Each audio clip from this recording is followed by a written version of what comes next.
What's the difference between fentanyl and playing Russian roulette? Not much, except fentanyl will kill you faster. But don't try to explain that to the president of Mexico, because he doesn't seem to care fentanyl is 80 to 100 times stronger than morphine, and your kids can buy it for as little as 75 cents a pill containing a potentially lethal dose. No one believes President Obrador is his own man and is surely getting his marching orders and his talking points from other places, if you know what I mean. According to President Obrador, it's our fault drug cartels are trafficking massive quantities of deadly fentanyl to the U.S. Of all things, he wants to blame Republicans for the well-earned bad publicity he is getting.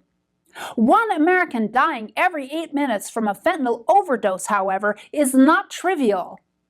If President Obrador is in charge of Mexico, why would he allow narco-terrorist drug cartels to use 9,000 drones to surveil the U.S. Border Patrol on our side of the border? If this was his idea, we should consider it an act of war. If the United States sent 9,000 drones to Canada's border to surveil Canadian authorities, do you think they would stop us? Would we be okay with it if Canada did this to us? Of course not. Only thug, gangster, maniac criminals act like this. And the president of Mexico knows if he gets in their way, he could lose a lot more than his next election. And yet, the gaslighting we've been expected and conditioned to ignore continues. One thing recreational drug users who get addicted to some of the hard stuff can tell you is they know they have time to think about quitting meth, heroin, and cocaine before it kills them. But with fentanyl, you don't have the luxury of time to decide if you want to quit. One dose, and chances are your time's up.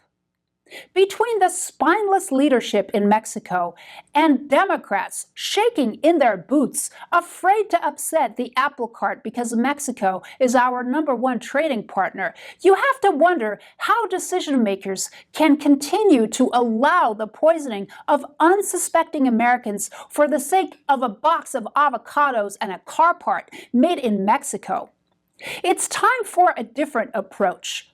We don't need a diplomatic solution to a problem that is killing Americans. Time to get tough and hit them where it hurts. From the front lines of America's leading political news and opinion, I'm Datig with Front Page Index. Politics for you.